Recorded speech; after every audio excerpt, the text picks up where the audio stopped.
What is going on, everybody? Happy morning to you here on this weekend. Want to share something with you as to the reason why. The reason why will dictate, and how strong that reason why is. Let me preface that. Your reason why in everything you do in life will dictate your level of success in everything you do. Let me explain. Some folks have very strong religious beliefs. Okay, this is not a religious rant, but here's an example. Some people have very strong religious beliefs because they have a reason why, because of their beliefs. And those beliefs have them, for example, maybe going to church every Sunday, going to chapel or on Wednesdays. They, depending on their beliefs, their kids get baptized. I mean, all these different things. Maybe it's where they send their kids and all that stuff because they have very strong beliefs. The reason why they have those beliefs is what is the driving force. In your marriage, in your relationships, in your friendships, and everything you do with everybody you have a strong reason why you are an acquaintance, a friend, a spouse, whatever it is with that person that you are associate yourself with. That relationship. There is a strong reason why you either proposed or you said yes to your spouse. If you got a divorce, there's a pretty strong reason why. You're like, there's all these issues why I should stay with this person, but there are far more reasons why I need to get the heck out of this relationship. And so those reasons why is where you made that decision. And then you live with those decisions, you move on with your life. A lot of people say, Ryan, why do you work out so much? Why do you work out 7 days a week? And I didn't used to do that. And here's a little, not a rant, but a good reason why. So when I was in 7th grade, I grew up in Southern California. So I went to Shore Cliffs. Here's some really private stuff. I went from a private school to a public school, and then public elementary school. And then when I needed to go to we call it junior high in California. I don't know if that's what they still call it. When I went to junior high, grades 7 and 8, went in there, much, much bigger, a whole bunch of people I didn't know, and I got picked on. And like the first week, kid punched me in the stomach because I'm like sort of the class clown and trying to make everybody have a good time, and this kid wasn't having it. I was like, holy mackerel, I've never been hit before. 7th grade, just kind of like, was oblivious to why somebody would ever do that to somebody else. And then I got picked on. Then this kid and all his cousins and everybody else were like, they were out to get me. And I was like this little surfer kid, long blonde hair. I was a style back in the day. But I always got picked on by these kids for like weeks. And then it turned into like a month or two. And I was scared to go to school. I didn't think I was going to get shot or stabbed or anything. I just didn't want to get beat up. Like, who the hell wants to get beat up? But I was getting picked on. By now, a whole bunch of strangers I didn't know, they were all associated with this person, and I didn't even retaliate when this kid punched me. I was like in shock. And, but I didn't like that feeling of being kind of scared. I didn't like that feeling of being vulnerable or not having confidence.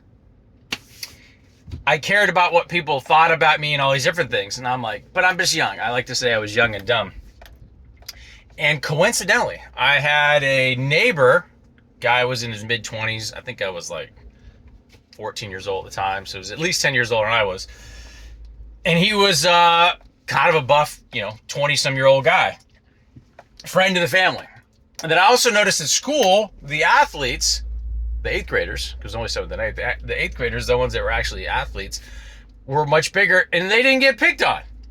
And I'm like, so in my mind, I said, well, I just got to get bigger. I just got to get bigger physically than everybody else. I may not be able to, fight myself out of a wet paper bag, but my thought was just my sheer appearance, my size. If I if I just like towered over all these other guys, they wouldn't pick on me. And so I started my workout journey, my quote unquote bodybuilding fitness journey. And in high school, started putting on some size, and all of a sudden people would start saying, oh, are you an athlete? You play sports or whatever? I'm like, no, I ain't got time for that. I got to work. I couldn't even play sports if I wanted to. I had to work and had a whole bunch of bills and all this stuff in high school. So, but I realized then, and then I went into college. Nobody ever tried to fight me in high school. I'm not that kind of guy. I'm just kind of a fun-loving, smart-ass, class clown, funny guy, likes to make people laugh and have a good time. And then in college, just kept working out, just didn't stop. I got sort of addicted to, you can call it my I didn't want to lose it. I spent hard enough time kind of getting my size, and I didn't want to lose it. So my reason why kept getting stronger and stronger and stronger. Then it was like, well, I liked how, I felt, I looked, by the way my clothes looked, and but nobody ever wanted to fight me, let alone me. I'm not that kind of guy. And then there was only one other time. I was at East Carolina, where I went to college for undergrad and grad school. Senior year, a friend of mine got jumped by two guys. And when the second guy went in to go to town on my friend, I went over, grabbed the second guy that shouldn't have been involved. I threw him off. The guy swung at me. He had a couple too many drinks. And he way missed me. It didn't really matter. I looked him dead in the eye. I said, this isn't about me and you. This is about those two guys. But if you go in, or you swing at me one more time, I will absolutely destroy you. I looked him dead in the eye and said that. I didn't know what I was doing, but I knew I had to defend my friend. That was my reason why. And the guy took one look at me and he backed down. And because I had confidence and I had some size. And size-wise, we were pretty comparable, but he knew I had the confidence because I looked him dead in the eye without hesitation and said, I will absolutely destroy you. Don't get involved in that. It's got nothing to do with you. It's got nothing to do with me. Guy backed down, he walked away. And I was like, oh. And that was like my confirmation going back all the way till I was in my, 13, 14 years old when I started my workout journey, that I was like, wow, my reason why was not to get picked on to get started. Then my reason why became sort of a self-addiction to have, to be in good physical shape. And then it was because I didn't have a chance to play sports. I just wanted to maintain that physique. And so I continued working out. At one point it was about trying to pick up girls. Whether that worked or not is irrelevant. But it was then that confidence that came from that reason why that turned into, maintaining that for the rest of my life. And now my reason why is very different. It's to maintain my health, be very active with my kids. Now my kids are, in their early teens. They want to, roughhousing me, and I can keep up with them. They're not going to school me. I can play all these active sports. And so my reason why has kind of evolved over these years. The same thing is true. The same thing is true in your business, in your relationships, and all these things. You're going to do some things that are going to be uncomfortable. You're going to do some stuff like my wife. There was about a 10-second period after about 2 weeks of talking to each other on a phone. There's about a 10-second dead air space on this phone call. And in my mind, when we were getting to know each other, and it was either going to go, I'm never going to talk to you again. This is only after 2 weeks of meeting each other. Or it was like, hey, there's something to this. Let's see if this is a relationship that's going to happen. And I, in my mind, made the call. It was very uncomfortable. I had a lot of pride at the time, and I'm like, I'm not chasing anybody and all this stuff. And it was the best decision I consciously made to say, no. I really like you. Let's see what this relationship has to offer. So you have to find the reason why in everything you do.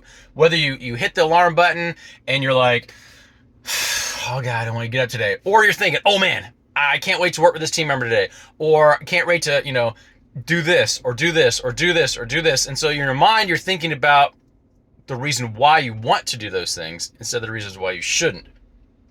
Think about that in relationships. Think about that in your fitness. Think about that when you go grocery shopping, you're like, why am I buying this crap that's not healthy for me? Why I spend a little bit extra time and research what I'm buying and get something that's good for me in the long term. So really, really, really think about the reasons why, and especially in your business. Especially in your business. If you are not out there hustling and grinding every single day, and they'll finish with this. If you have a competitor in your market or just in your industry, if their reason why is stronger, it's God is my witness. If their reason why is stronger to succeed in their business than it is for you, you will lose. Full stop, as the folks in corporate say. I hate that term, but full stop. Stop the press. It's a wrap. Be very, very, very self-aware that if somebody else wants it more than you, they're going to out-hustle you. They're going to get up earlier than you. They're going to stay later than you. They're not going to be wasting farting around time doing non-productive stuff. They're always, always, always going to be learning so they can earn more money and be more successful in their business. I cannot stress that enough. Hope this finds you well on what I like to say, this glorious day of opportunity. It's a little overcast today, but just try to share some good vibes with you. If you have a reason why that has changed your life, comment below and share, because somebody else might watch this video and get inspired, not necessarily about what I said, but what you might have said in your personal experience, and they read through the comments and they're like, I can identify with that. Hope this finds you well. We'll talk to you soon.